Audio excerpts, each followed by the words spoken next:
Hello and welcome to Q&A Tuesday with Laura Morley from Toddler Talk NZ, helping you to enjoy the parenting journey with your toddler. And we have a question from a parent and it reads, one Tuesday, would you be able to talk about the look at me mummy, watch me mummy stage?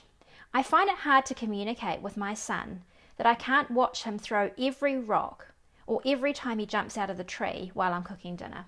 Great question. So that's really talking about our little attention-seeking children who are really wanting us to be their playmate, to be the person that is constantly reinforcing the fact they're doing the right thing.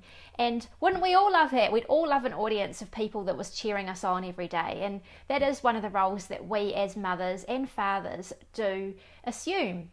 But obviously our children are communicating to us and saying, right, I might need to be entertained all the time, I might be tired, I might be bored, I might be feeling ignored. What are they actually saying when they're saying to you, mummy, mummy, or daddy, daddy, watch me do this? You know, what is the message that they're actually sending you? And if they're actually sending you the message, I cannot entertain myself, then you really need to build independence into their day so that they actually get used to the fact that you're not always going to be there cheering them on, that they actually need to be independent when they play at times.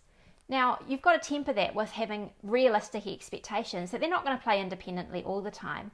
But if you can try and build times in their day where they actually play with either the pets or play with their friends or play with, you know, the activities and toys that you've set up where they're not having to play with you the whole time, then that really, really helps, because I think independence is something we definitely want to foster with our toddlers.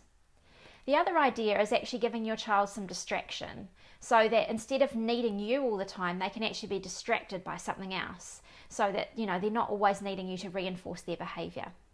The other thing you can do, and particularly with this question, when you were saying, you know, at dinner time, what can I do? You know, because my toddler's still demanding my time, but I'm trying to cook tea.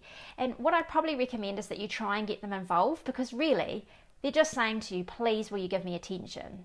And so I always would say at 5 o'clock, everybody comes inside. It's inside time. We're not going outside and playing. We're having inside time. You can either do quiet play activities and, you know, you get the puzzles out or get a box of toys or, you know, blocks or whatever they're going to do, or you can come and help me.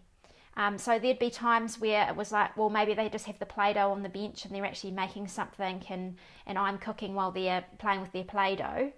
Or maybe I'm actually getting them to help me cook by cutting up vegetables or setting the table or, you know, putting the placemats out. Get them involved because they really just want your attention. And if you're trying to do jobs anyway, you may as well get them involved because they're just going to start ramping up and coming back again and again. Now, it's a really good idea also to give them a time frame.